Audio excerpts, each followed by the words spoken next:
Hello, this is Joe Bordash, and you're in for another exciting evening of meat and red wine with the fine thyme of Beaumont wine. Anyway, I've got some delicious pork, beef tender. I cut it up myself. I cut it into this size steak. They're all about 16 ounces each. I'm going to cook all four of them. I'm going to cook them in this pan, and I'm going to cook them with, you guessed it, soybean oil. I have soybean oil. Soybean oil is very good for you.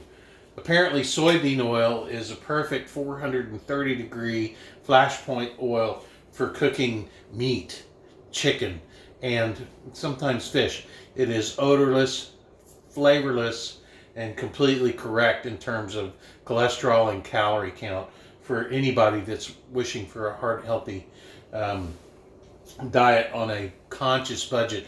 Believe it or not, this is the oil they sell as vegetable oil at the grocery store. If you look on the ingredients in the bottle for the grocery store vegetable oil, you will see it says soybean oil. And what is better than soybean? Anyway, so I'm going to use this oil in this pan, and I've already made a delicious broccoli. This is just one little head of broccoli, and it's got salt and water, and boil it, brought it to a boiling point, and turned it off, and it'll be fine. Also, as you well know, like a baked potato, I have a baked potato in the oven that'll be ready in about 45 minutes. It's cooking at 490 degrees in a regular bake mode, and it's just a basic Irish potato.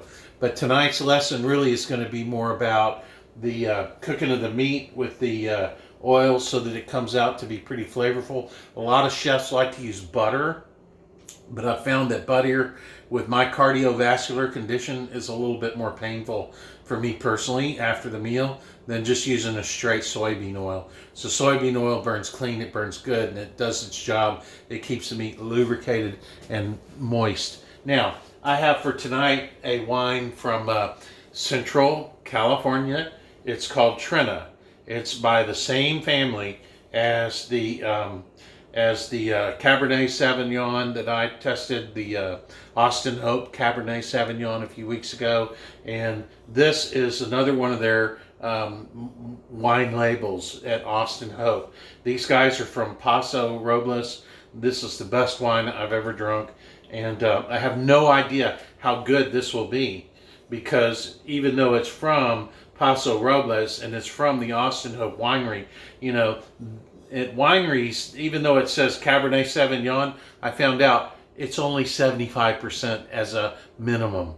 So it could be 100% Cabernet Sauvignon grapes, or it could be 75% Cabernet Sauvignon Franks grapes. So you have to be very careful. And you know what? A lot of wineries will not publish what the composition of their wine is, as far as, you know, they'll take a good Cabernet grape and a good Merlot grape, but they'll put some Shiraz in it, which sweetens it up a little bit.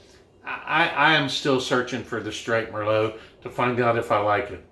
But right now, I'm going through a tasting composition on the Paso Robles Hope Family Winery. And so tonight we will be trying this. Now, the good news is that I actually went out to Amazon and bought a decanter. Look at that, with a little cork and everything. And so what I'm going to do with this wine, since I know that this wine, typically, you know, the best Austin Hope 2018 wine was good with the cork right out of the bottle, right into the glass. The rest of them, they needed to let it breathe a little. Now, I'm not a big proponent of breathing wine, because I believe that if wine is good, it will be good right out of the bottle. You will taste it, it will be good. It's like Welch's with a punch. And when you can find wine like that, I say you buy it. Anyway, and don't drink a lot of it. I'm just saying it's good for a meal. And so what I'm going to do is I'm going to open this bottle of wine and I'm going to decant it. And there's no big trick to opening a bottle of wine, but except for one thing. You must absolutely have one of these old school wine and bottle openers. These are the only things that really work. I bought my sister's all these, my big sister, all these fancy schmancy, wine opening kits and tools and everything. And she comes over here with her wine opening equipment, but let me tell you something. This and this will get you there every time without any delay. All the other stuff, I'm not so sure it always works so great. Not that it's bad and you shouldn't get it. I'm just saying. Anyway, so here's the wine. There's the decanter. Now we're going to open the bottle. And so I always just take this piece of the corkscrew and I peel back.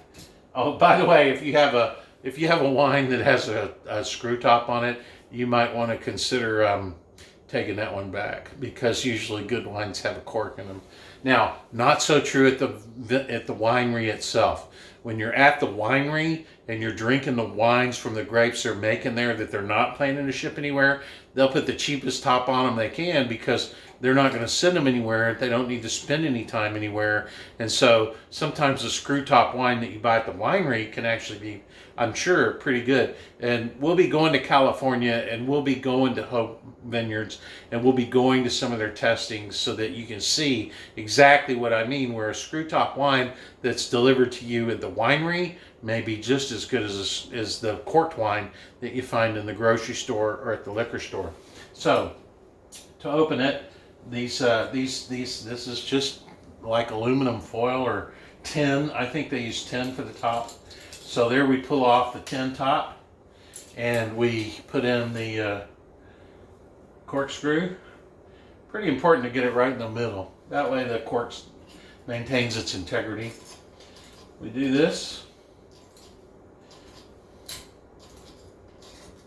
And then we have bada bing, as I always like to say, bada boom. There, pull the arms down, voila, and bada bang. You smell it? Okay, now, I will tell you, I've been in a few wine clubs in my day, and this is something important. Take this wine cork and smell that purple. See? Good. It doesn't smell like anything, which is a good start. You don't want to smell this cork and it smells like vinegar. If it smells like vinegar, it's going to taste like vinegar. It's not going to be good. It's going to be vinegar. This actually smells a little bit fruity. It smells like a peach, which is a good thing, because that's what you want. That's what I like anyway. I like a red wine that's robust. It has a fruity flavor. Like chocolate is not fruit, but it is part of the flavor palette for a good red wine in my book. The fruits that come with it are good. Tannins are good. They're not very spicy and abrupt in flavor. So if you can get tannins and fruit and some of those just naturally occurring, grape flavors, then you're looking at a good bottle of wine. Now, so here we have the bottle of wine. There we have the cork. We smelled it. Now, before I even decant it, I am going to take this wine and pour a little bit in a glass. Okay? And I'm going to take this wine and I'm going to swirl it in the glass. And that's why these red wine glasses have a bowl to them. Because when I swirl that, what comes down looks like it's not even a curtain. It's so good. I mean, the wine is just you can barely even tell it's moving down the glass. When you see a wine that has legs coming down, listen, I like my life with a little leg in it, but my wine does not need a little leg in it. Trust me, the wine needs to stand on its own. It needs to be a curtain. And this has a nice curtain to start, and then there are some legs developing. So we're going to find out what this is like. Now, the next thing I do after I smell the cork, look at the curtain or the legs, and now I smell the bouquet. Yeah, smells a lot like the cork. It's pretty good.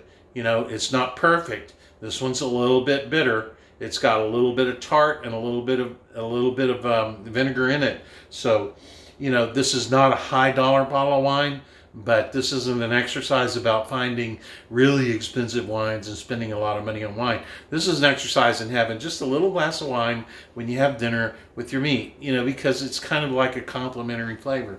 And so it smells okay. The legs aren't so great, but they seem to be a little bit, kind of curtain and then legs, which is weird.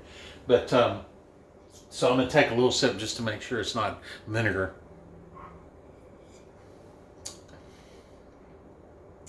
No, not vinegar. And surprisingly, this particular Trina has almost a Pinot Noir lightness to it. It's got a light flavor, which is good. I mean, you know, sometimes you get the Merlots and the Cabernet Sauvignons can be pretty heavy.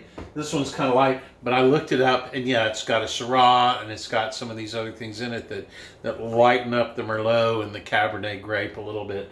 And I'm still on a quest for the straight Merlot grape, and so, you know, we're gonna get there someday. I've got a few on my list to buy, but I have to wait and see what happens. So, even though it doesn't need it, I'm still going to demonstrate. This is a decanter, and this is a bottle of wine. And so I'm going to pour some wine in this decanter to see if it actually even makes it taste better. I don't hold out a lot of hope for this, but you know, apparently this is what people like to do. I've never done this before. I think it'll be fun. I think at least you'll learn something from it without having to spend, what was this, $16 for a bottle of wine, $40 for the decanter and all the equipment to clean it. And what I'm going to do is just put it right here. Noticeably, none of the fire on the stove is burning. The broccoli, already cooked. The fire's off. There's a little bit of heat coming from here. I don't want it getting on my wine.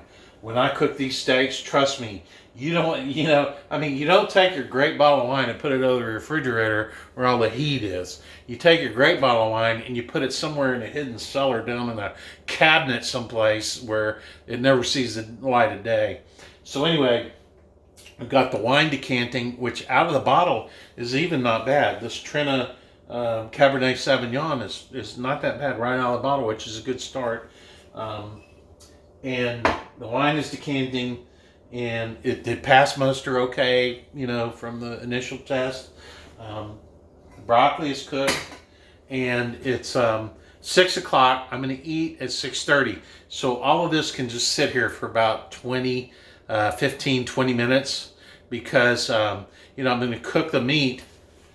This meat will cook, I will probably cook this about 4 or 5 minutes on each side. One side, 2 sides, 3 sides, 4 sides. Maybe 6 and 7 if I decide to go that way with it. But this is beef tender and I like it rare. So we'll see how that goes. Anyway, that is the presentation on the delicious and totally satisfying beef tender with broccoli and, as I said, a delicious baked potato with a little bit, just a taste of a red wine because it complements that beefy flavor of the filet so well. You know, I'll tell you, this is good wine, and it's not bad at all. But remember, Paso Robles in the Central California region, all the Napa wines have been, you know, exposed to a lot of heat with the fires this year. So I'm going Central California, and, you know, maybe you should consider it. It's a robust, fruity, delicious wine group from the Austin Hope family that is really right now my favorite. So God bless you, and we'll come back when we're cooking.